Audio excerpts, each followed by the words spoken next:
All right. Hey, everyone. I'm Jen Helmuth. Hopefully, I've seen you before in some kind of Zoom session. Thank you for coming. We would like to thank Morgan Benner from the Center for Academic Success for taking her time to talk with us today and offer some tips for your studying and planning, goal setting types of things you need to be doing. Okay, so Morgan, please tell us a little about yourself and you can take it away. Sure. Thanks so much for the intro. My name's Morgan Benner. I use she, her pronouns. I am a second year doctoral student in the counseling psychology program here in the College of Ed. So I'm not quite in engineering, but I tried to talk to a couple engineers to see what the lifestyle is like and what might be some helpful tips for y'all. So maybe this might be super familiar, or maybe there might be some new stuff to learn. But yeah, I think we'll just have a nice little conversation about it. So I'm going to start hopefully I'm able to share. Yes, I am. Perfect. Okay. Give me one sec.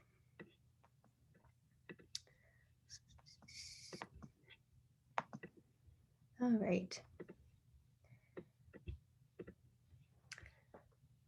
So yeah, I made a little bit of an amendment to my normal study skills spiel, just because we are online and there are some different tips that you can have for online study skills and time management. So today we're going to talk a little bit about organization online, time management, test prep, general study skills, and then some tips that I received from some engineers for success in engineering and resources. As a warning, and as paying the cat tax, this is my cat, Charles. He is deaf and very loud and isn't allowed into this room, and so he might start screaming in the background. So just as a warning. So getting started, let's talk about study area organization. So in general, when it comes to studying online, you might have realized that it feels different than studying in person because you're not getting up and moving around and sitting in different locations as much.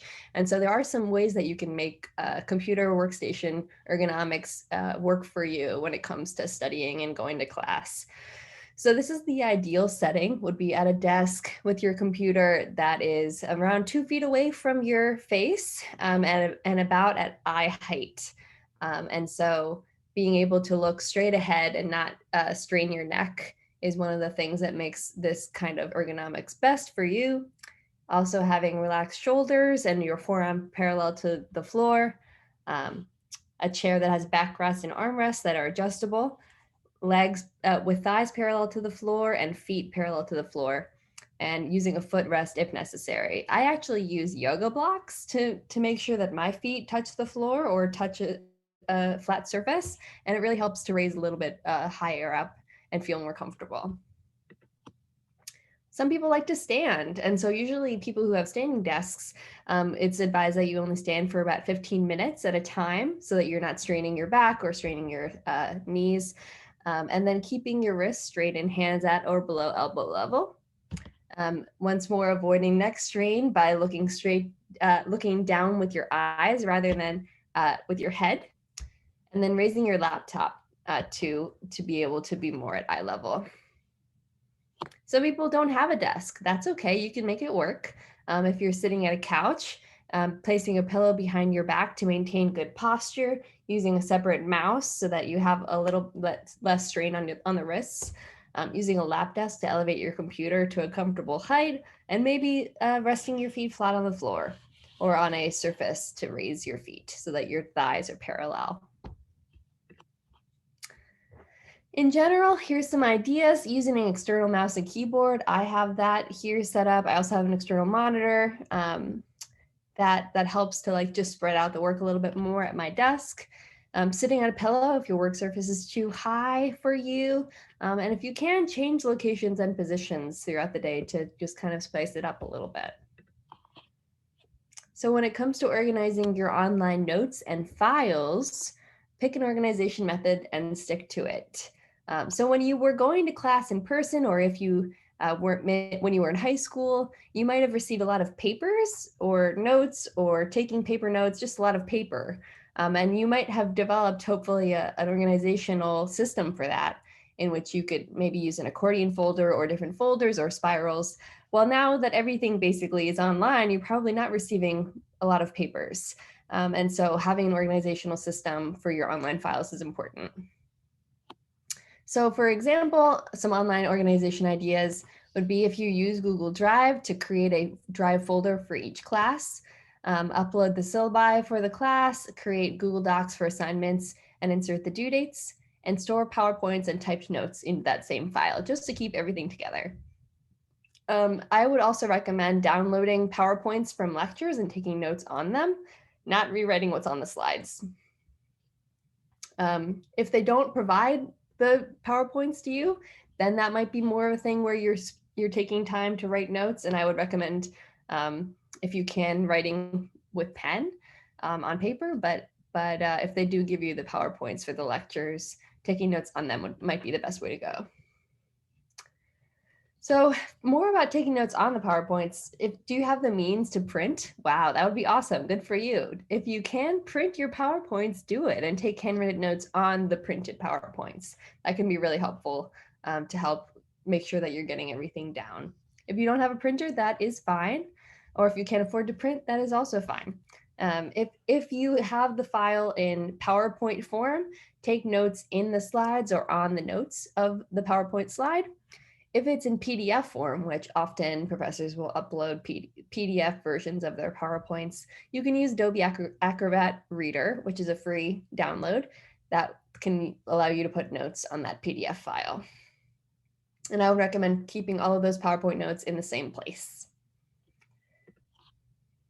So one tip is that Lehigh usually deletes your previous courses on CourseSite after a bit of time, just to free up that space. And so, especially if I'm sure in engineering, you have classes that really build on each other. And so I would recommend making sure that you're saving all of the notes and all of the provided materials from the class yourself so that you don't have to try to go back to that class next semester to remember what you learned and it's gone from CourseSite. So just one tip. So let's talk about goal setting a little bit. So what does the research say about goal setting and achievement? And as a counseling psych doc student, research is super important to me. I want to make sure that everything that I'm telling you is research based. So research shows that in undergraduate students, when you have successful goal achievement, you are increasing your self-efficacy, which is your ability or your belief in your ability to succeed, which increases goal commitment. So that lets you say, I've achieved this goal. I really can achieve other goals. So it mobilizes self-regulation of cognitive and motivational resources. And then that facilitates subsequent achievement. So goal achievement over and over kind of builds up your efficacy and your ability to achieve more goals. Goal setting is also associated with good stuff. Goal attainment is strongly correlated with positive affect among undergraduates, and lack of goal attainment is correlated with negative affect, although less strongly. So perceived goal progress can act as a catalyst for increased feelings of well-being, and that can be smaller goals towards a larger goal. So for example, Trevor Knowles was one of the top 16 heptathletes in the country in 2018, and he looks pretty happy. And I'm sure that he used a lot of really intense goal planning and goal achievement to get there. So let's talk about making academic goals. And hopefully you've heard about this before. SMART goals, right? Specific, measurable, achievable, relevant, and time-bound goals. And so keeping this structure can help you focus on what's important, can give you a specific time frame to achieve them, and it can help you prioritize based on the importance to you and whether they're realistic and relevant. So I'm not going to go into my whole spiel about this, but creating SMART goals every semester, I think, is really important to being able to keep yourself on a trajectory in your academic and your career development. So you've set goals, but how will I make the time for them? So time management. When you spend your whole day in one place and often alone, as we are when we're doing online learning, it can be hard to always spontaneously decide what to do with every minute that you have. So routine and creating routine is not only important to your academic performance, but it's also important to your mental health. And so before I came to graduate school, I was working in the field as a rehabilitation counselor, and that involved working with people who had some severe mental illness diagnoses. And part of helping them to get kind of on track with their treatment management was to help them create a routine. So what time are you going to get up in the morning? What time are you going to have breakfast? What time are you going to have lunch? Like basically, when are you going to be completing daily tasks of living? And that really helps so that you have to make fewer decisions throughout your day. So basically, the fewer decisions that you have to make during periods of stress, the more energy that you have that's available to do what needs to be done.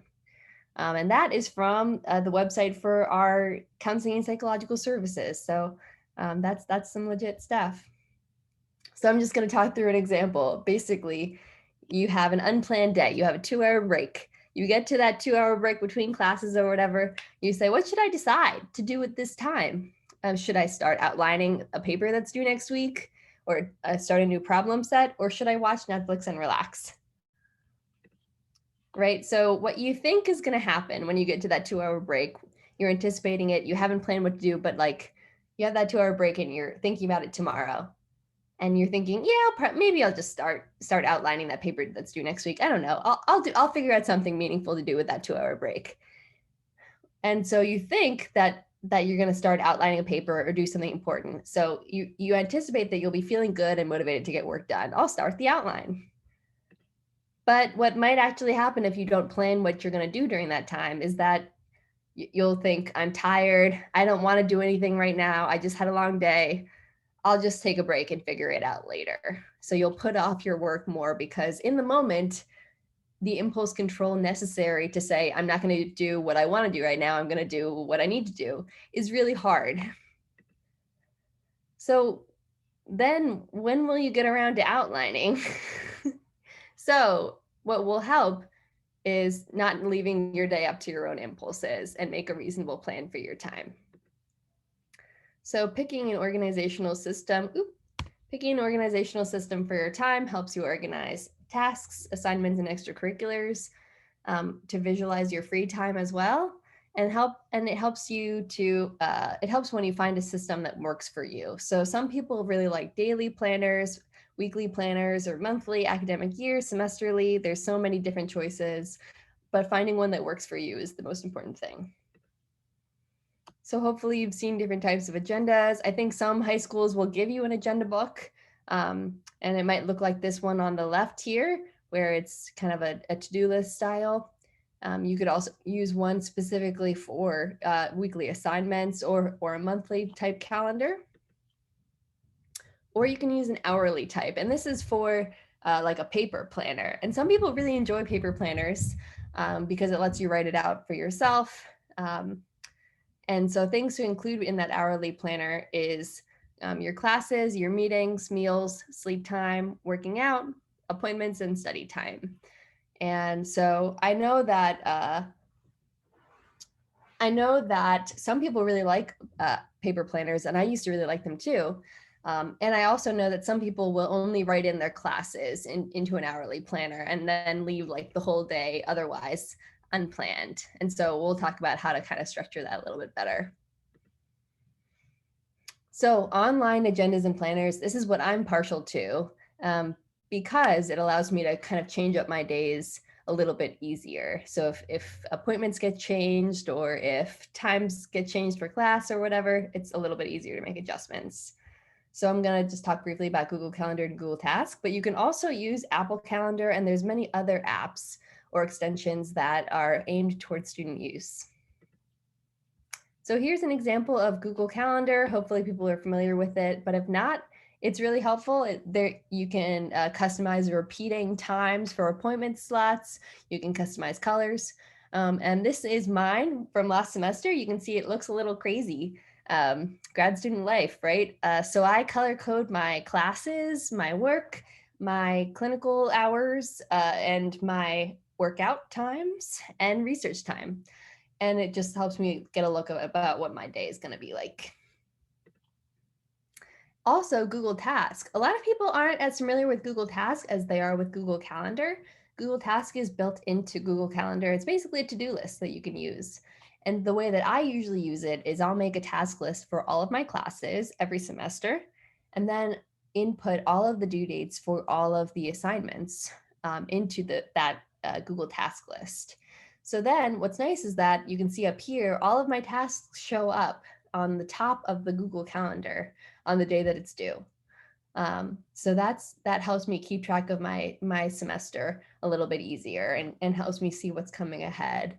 I know that some professors won't input the entire calendar into their syllabi, so I would recommend making sure that you ask ahead of time when things might be due, or check the course site to make sure that you know when the due dates are, just to keep them on the horizon for you. So this is what I'm really going to emphasize, is that you should schedule realistically. Schedule your daily schedule realistically. Don't create one that's too ambitious and doesn't reflect your realistic energy. So noticing when you're creating your calendar, when do you work best? When do you feel more distracted? And what makes it easy to procrastinate? So for example, when I was in college, my friends would often stay up really late getting work done. And I realized I couldn't really focus after like probably 11:30 p.m. But it was a lot easier for me to get up early in the morning, like 6 a.m., when everyone was quiet, everyone else was sleeping, and just get work done. So I learned when I could focus a lot better and when I needed to go to bed instead of studying. So pay attention to what's realistic for you, and what times you might be feeling more fatigued. So like in the afternoon, sometimes that could be for some people. So another tip is break up intimidating work over several days. Small goals over a week can be easier to accomplish than cramming in one night. So for example, here's my calendar. So if I have a paper that I'm writing that I need to write by next week, and I'm feeling really intimidated about it, but I know that this paper needs an intro section, needs a couple body paragraphs, it needs a conclusion, I need to do some research about it, then I can divide up. Well, I'll write the body paragraph 1 on this day in this break. I'll write body paragraph 2 in this break and write the introduction on Friday. So this kind of lets me have a limit to how much I have to do each day. If I can just accomplish one body paragraph in that day, the expectations are lower. I achieve that goal. I feel more confident, feel more comfortable. Just lowers the pressure on yourself a little bit more. So important tip for online learning. Most people probably have an asynchronous class, and I know a lot of students really struggle to kind of schedule in when they're going to watch those lectures. So an important tip is that you really should schedule when you'll watch them every week, the same time. What's easy is putting off those lectures until later because, wow, that time actually is free, but it's not really free. You'll have to watch them at some point, right? So watching, it's also easy to watch while not really paying attention or multitasking through the lectures because no one's paying attention to you, right? But what's better to do is to watch asynchronous lectures during the scheduled lecture time, and that's for people in the same time zone. If you're not in the same time zone, maybe you're in another country, watch them at an appropriate time, but the same time every week to build that into your routine, and so you're not putting them off to the last minute. Another concept that's important, I think, is a great tip is habit stacking. Basically, it's a way to build a new good habit into your routine. So habit stacking allows you to build new habits off of old established habits. So current habits are already built in your brain. You've probably been using them for years and years, probably maybe your whole life. So I'm thinking about habits like getting up in the morning, getting dressed, brushing your teeth, having breakfast, getting on the bus, putting on your shoes, etc. So by linking your new habits to a cycle that's already built into your brain, you can make it more likely that you'll stick to that behavior. So the habit stacking formula is after or before a current habit, I will new habit. So some habit stacking examples are after I pour my cup of coffee each morning, I will meditate for 1 minute. After I put on my running shoes, I'll text a friend or family member where I'm running and how long it will take. And that one helps you kind of force yourself to go for a run once you've already committed, right? So to brainstorm new habit cues, you have current everyday habits like getting out of bed, like I mentioned, brushing your teeth, drinking coffee.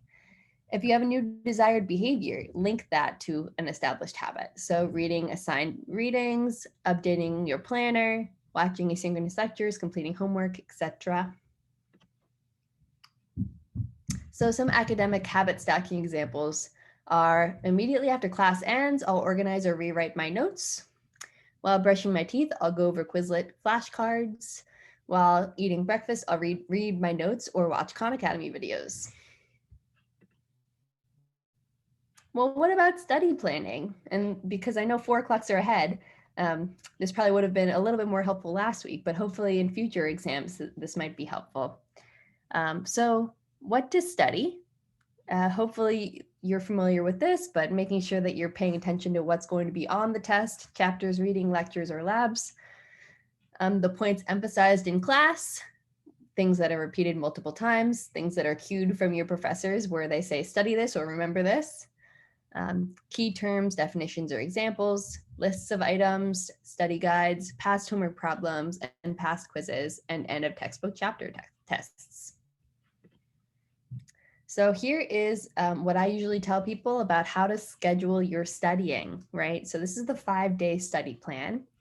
And the rules are, we usually suggest studying at least 5 days before your exam, starting to study. And so at least 5 days means you could start earlier if you wanted to. The rule with this setup is that if you're going to be studying the number of days, you divide what's going to be on the test into the number of days minus 1 blocks or chunks.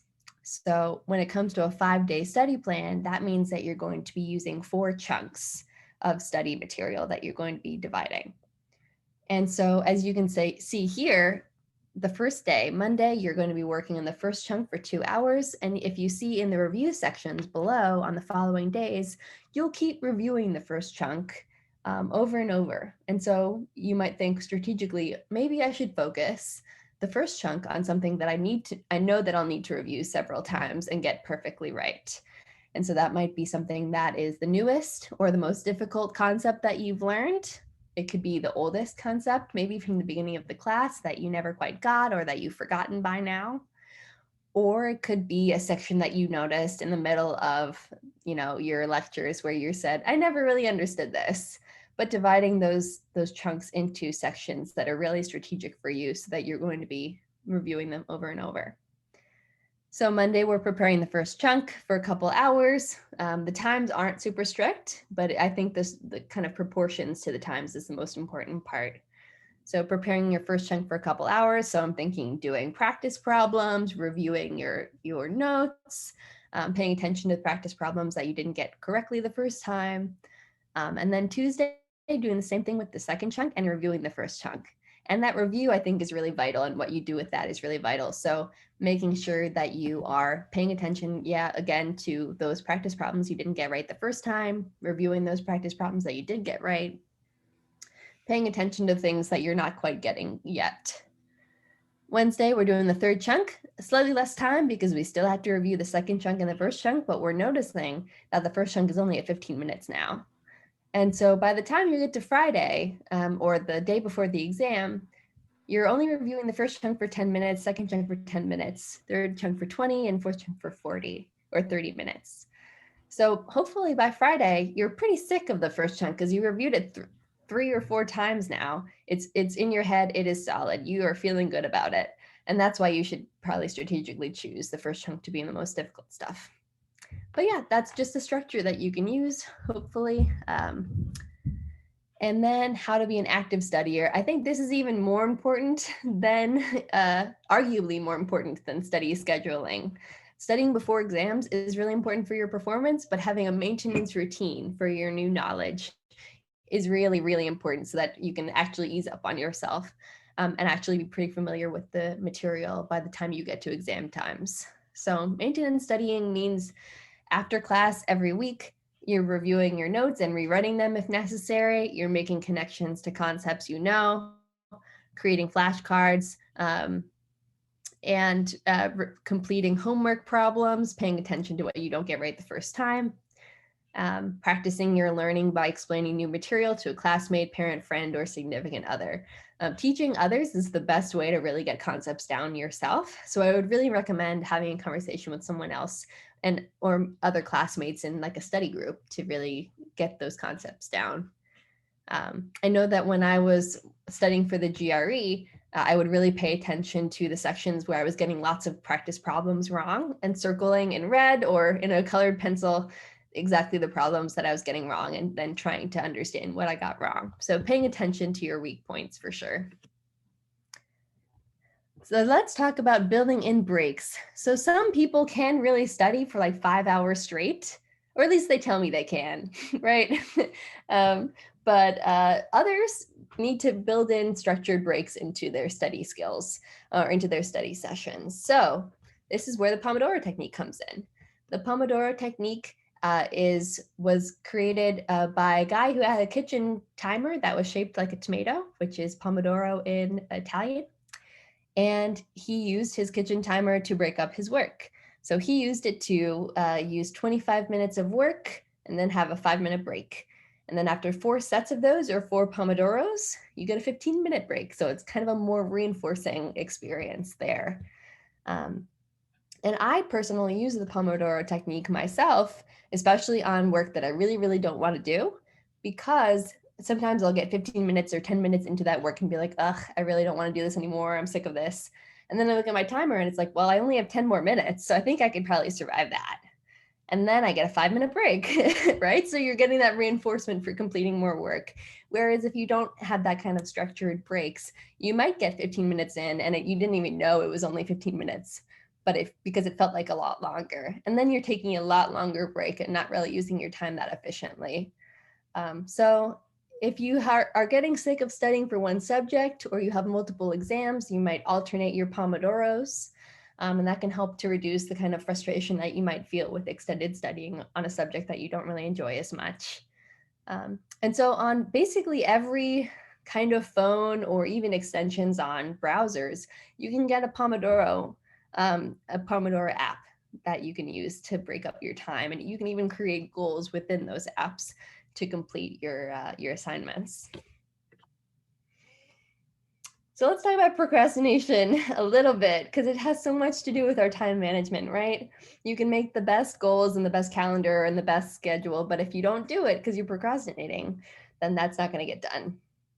So procrastination, I feel like, is easier when it comes to online learning because you don't have those people around you watching what you're doing. Even if they're not holding you accountable personally, there's kind of that feeling that they are, right?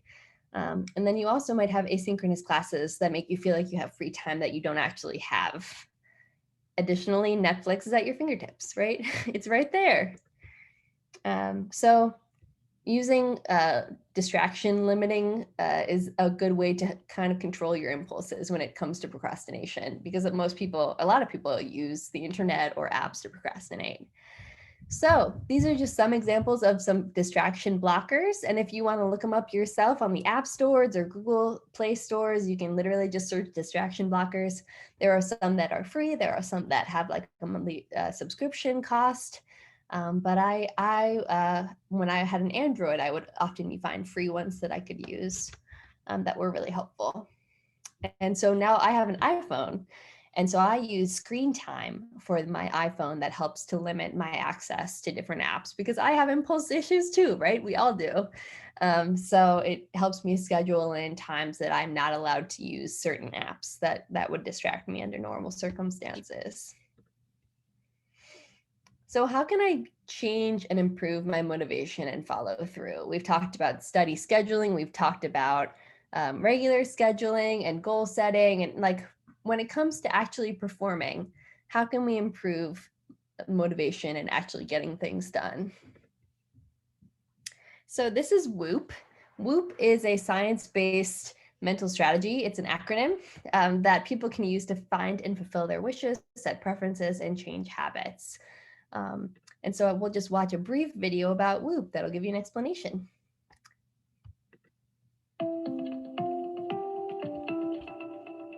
We're often told to think positive and rid ourselves of harmful negative self-talk. However, Research has shown that positive thinking doesn't work nearly as well as we're told.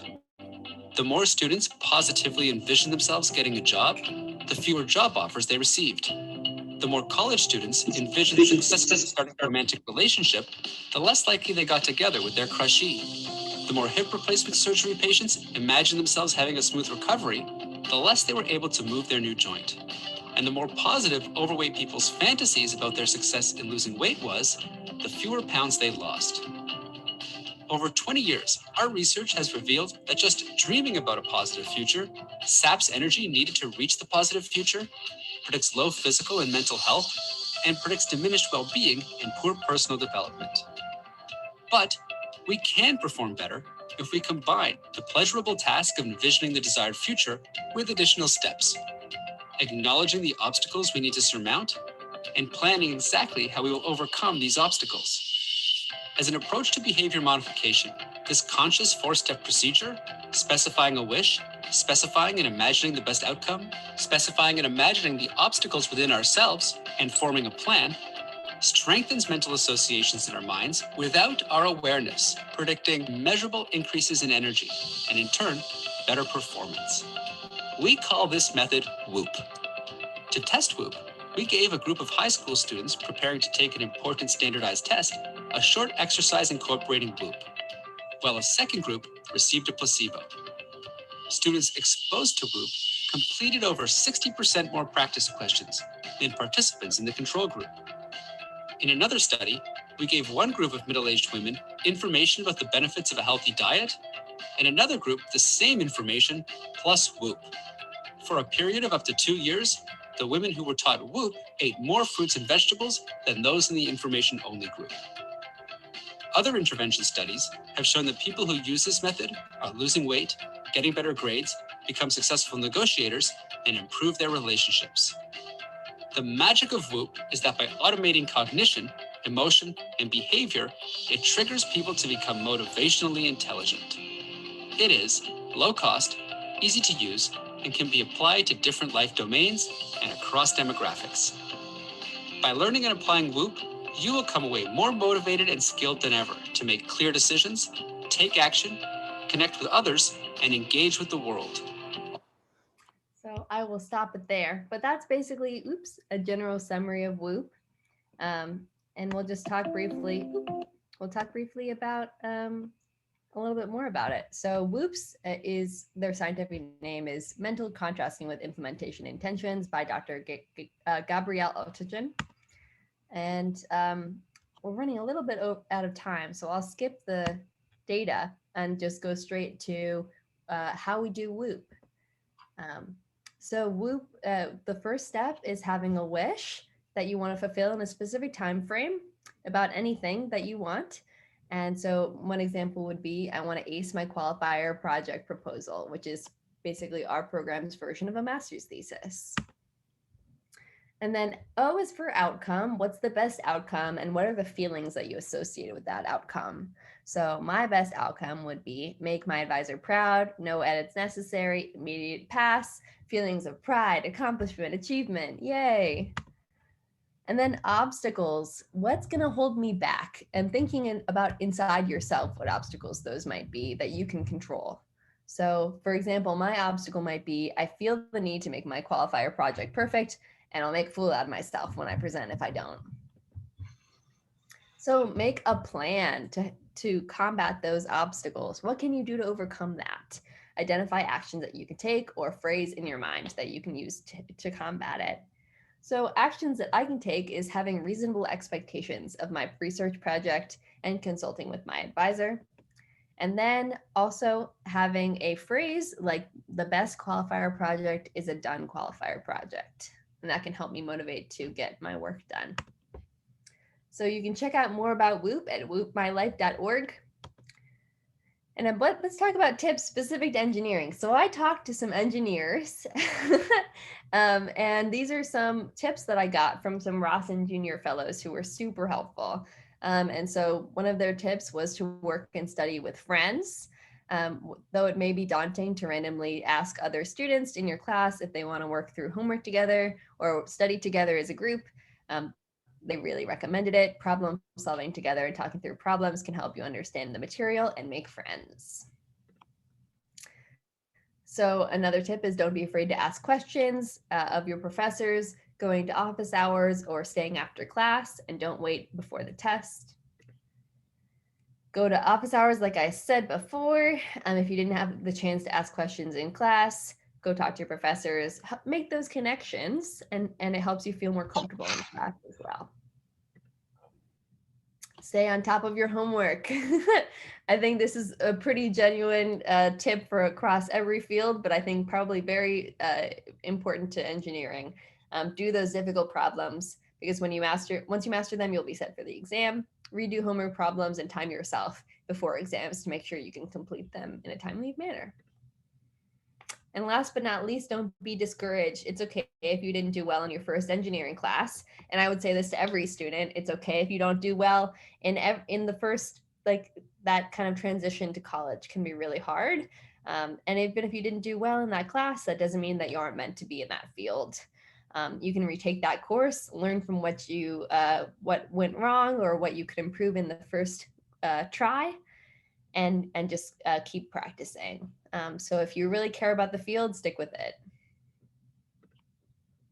Other resources suggested by Ross and Junior Fellows: Khan Academy on YouTube, Crash Course on YouTube, group and individual tutoring, which is through the Center for Academic Success. Yay, we have that. It's awesome. Awesome tutors, especially in introductory courses.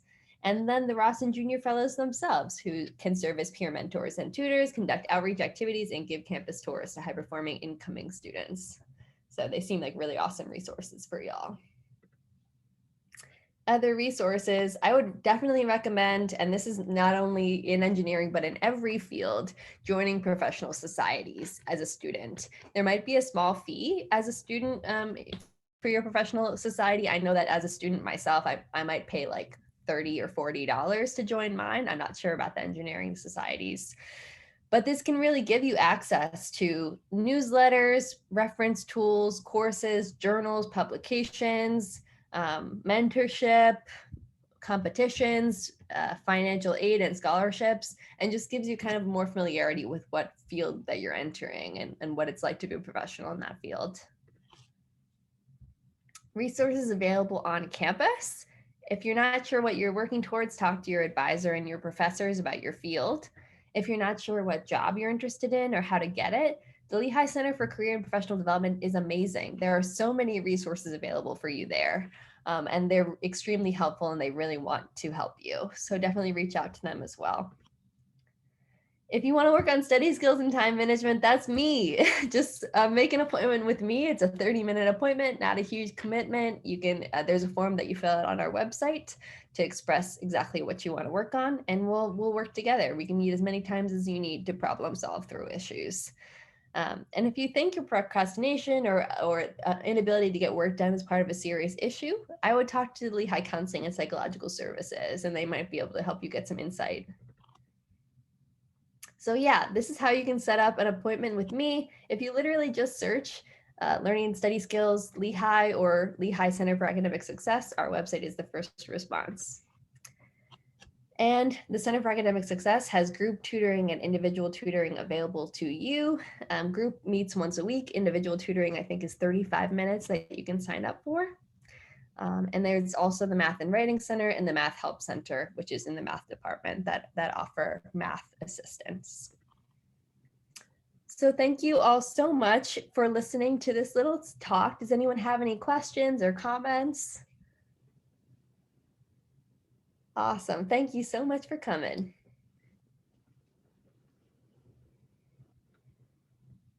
All right. All right. Well, thank you very, very much, Morgan. I loved it. I'm sure these tips are great for studying, but just for in life too. I'm really excited to try and just apply some to my own life and around the house and with my kid who's 15. So. Yeah, I actually was thinking about how I could do habit stacking, and I think I might start listening to podcasts while I brush my teeth, or kind of incorporating maybe reading a couple pages of a book while the microwave's going or something like that, just to build in more of a routine of learning. Right, exactly. All right. Well, thank you again for coming. And again, you can reach out to Morgan for more information, or to me, and I can get you in the right direction. And no one has any questions. That's all we have. All right. Have a Thanks. great afternoon, y'all. We'll see ya.